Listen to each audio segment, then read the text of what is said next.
KHOU is Television Channel 11 in Houston, Texas.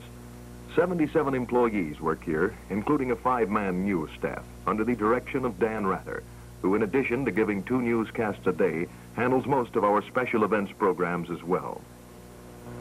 During the past year, KHOU TV has presented frequent primetime specials dealing with a variety of subjects, most of them examining community problems. Every third day, a study of the alarming murder rate in the city during the first half of the year, the ambulance problem, a report on the Kennedy inauguration. We were the only local television station to be present. Our half-hour primetime documentary, So You're Going to Have an Accident, won the 1961 State Bar of Texas Journalism Award, the first ever given to a television station. Our weekly series, The Magic Room, aims primarily at high school youngsters and has touched so far on a range of subject matter from Leonardo da Vinci to the mechanics of the orchestra.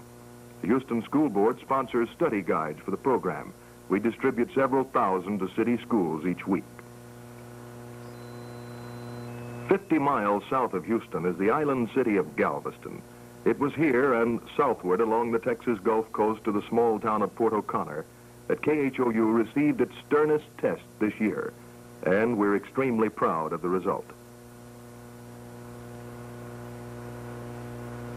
In the early days of September, a storm grew out at sea. Now, storms along the Gulf Coast are not unusual, not even big storms, but this promised to be one of the biggest ever. Fortunately, it was slow in building and even slower in moving. With human life at stake, we sought the best way to provide a service to the public, and to be certain that our information would be official and accurate, we contacted the Weather Bureau on both local and national levels, with the idea in mind of placing live cameras in their offices to relay firsthand official announcements on the storm's progress. The Bureau was calling it a hurricane now. They gave it a name, Carla. The Galveston Weather Bureau's radar is the most powerful in this section of the country. We knew that if the hurricane came toward us, we could pick it up on the radar and follow it through its entirety. We also believe that the awesome specter of the storm seen on a radar screen would prompt many disbelieving citizens to action that they otherwise might not have taken. On the morning of Saturday, September 9th, Von Rockney, Chief of Observation for the United States Weather Bureau in Washington, arrived to coordinate our coverage in Galveston. Realizing the vast potential of a live video hookup in keeping the public alerted, Mr. Rockney immediately began to use our facilities as the only official information outlet. As the wind picked up outside and the rain began falling, people in exposed areas began seeking safety further inland. By watching our early telecast, the public was by then well aware of the impending danger. These early warning efforts helped effect what is believed to be the largest peacetime evacuation in the history of the world. Well over 300,000 people along a 150-mile coastline moved to safety.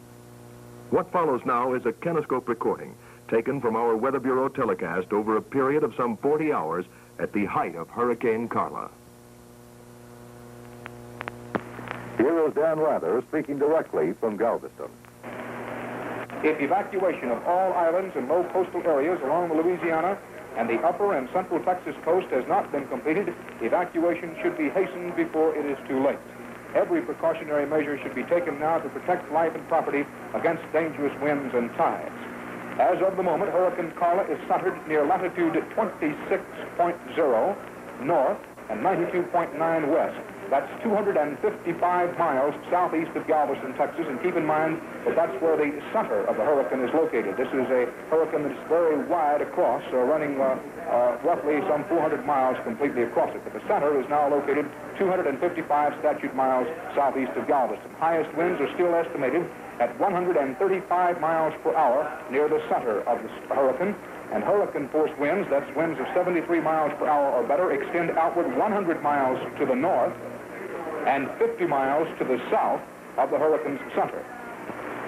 Glenn, I wonder if you could explain to us about this business of the eye of the hurricane. Many people know this, but there's still many people who do not know, understand about this eye of the hurricane. And since we are in the path where the eye of the hurricane is expected to pass over, I understand that right in the middle of the hurricane, this is a diagram roughly of the eye of the hurricane, the counterclockwise movement. This is the general direction. Let's say we're in Galveston here, and if it's moving in this direction. Now, when the eye passes over, this area in here, according to the latest advisory, is about 40 or 50 miles across, isn't it? That's correct. Now, the winds in here are theoretically quieter. In fact, at point zero, it's practically calm, is it not? Yes, you may not have an absolute calm, but you can get very light winds, in some cases near calm. So, go ahead. Excuse me. This is one point we want to stress.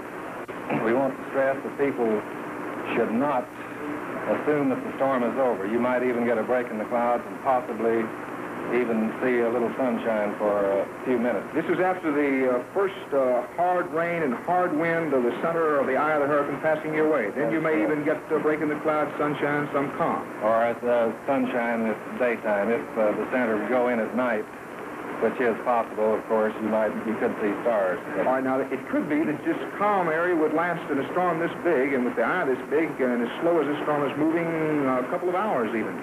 It's possible, but the main point to emphasize that even though conditions temporarily improve and winds subside in the center, you still have the second half of the storm to pass over you. And the winds will then be coming from the other direction. Winds will become strong again, dangerously strong from the opposite direction.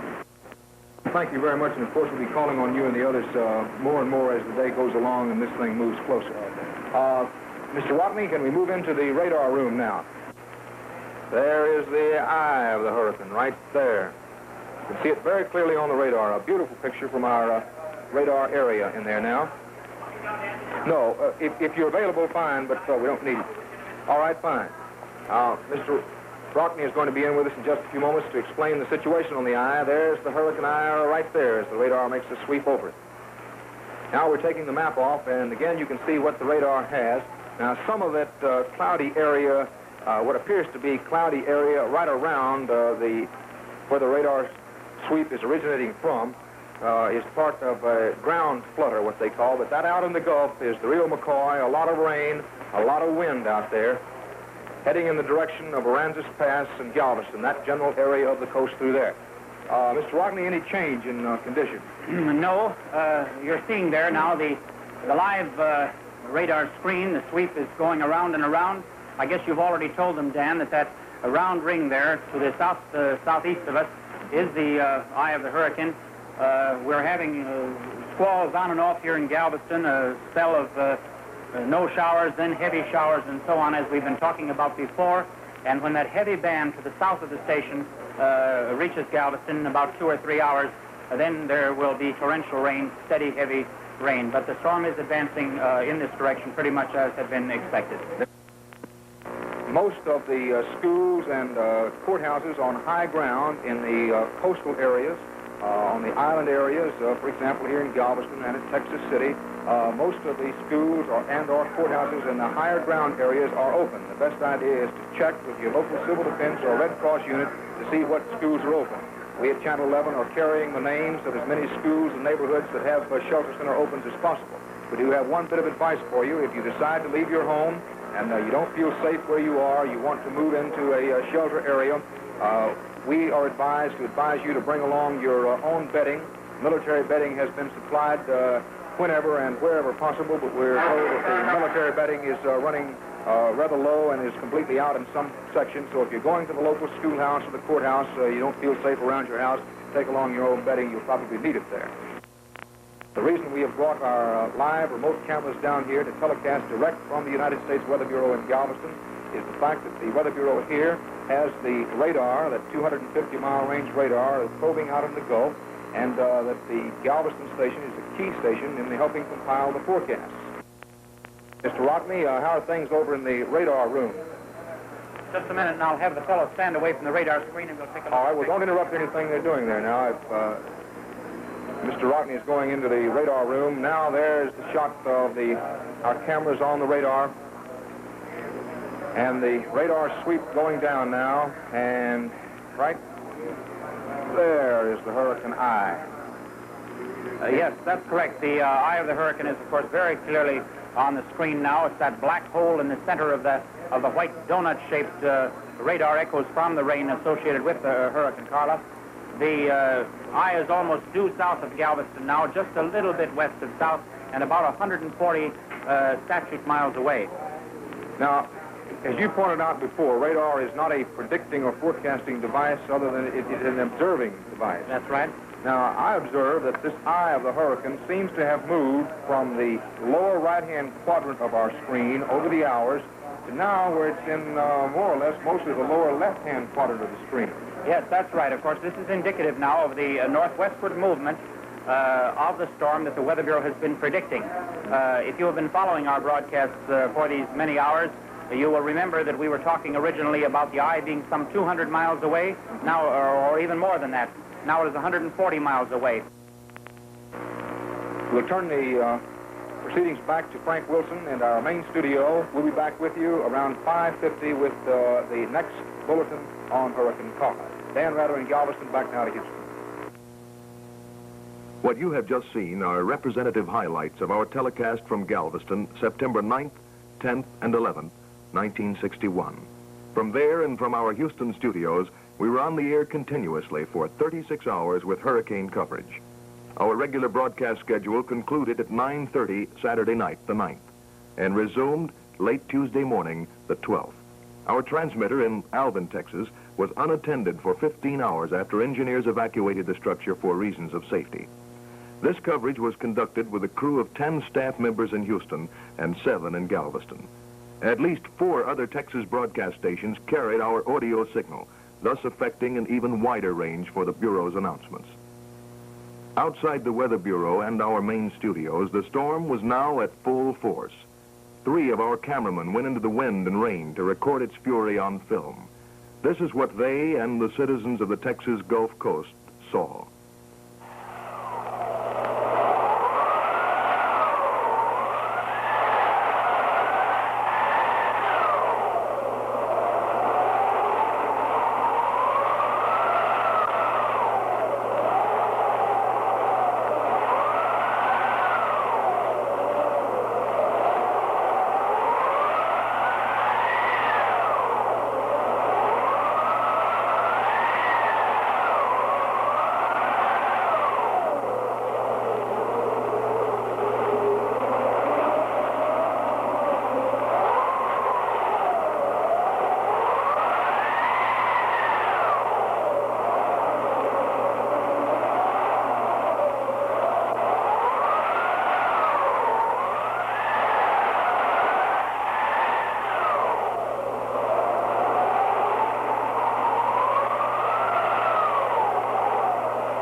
The effort toward covering Hurricane Carla proved a point to us. There is much that television can do toward performing a vital public service. This was the first time that live broadcast coverage was allowed from the offices of the United States Weather Bureau. It was the first time that the eye of a hurricane had ever been seen on television. The reaction of the public was overwhelming. We received over 1,000 thank yous from a grateful audience. A portion of these are included in our accompanying exhibit. Now, in closing, we would like to present Mr. Vaughn Rockney, Chief of Observation, the United States Weather Bureau. The console of a WSR-57 radar was the nerve center of Weather Bureau operations at Galveston during Hurricane Carla. It was on a radar scope such as this that Dan Rather and I watched the ominous approach of this devastating storm. The U.S. Weather Bureau, an agency of the Department of Commerce, is deeply appreciative of the cooperation of all news media in the distribution of its warnings on Hurricane Carla to the public along the northwest coast of the Gulf of Mexico. The services of KHOU-TV were especially noteworthy in this regard. Dan Rather and his staff worked tirelessly to bring to the public authentic, up-to-the-minute information as to the storm's location, severity, and probable path, as well as vital information from civil defense, law enforcement agencies, and the Red Cross. For 3 days, while Hurricane Carla raged in her approach to and passage over the Texas coast south of Galveston, the facilities of this station were available for this public service. On at least one occasion, personnel of KHOU-TV risked their lives to maintain their broadcasts without interruption. We of the Weather Bureau are sure that public service such as this contributed significantly to minimizing the loss of life and property in this catastrophe.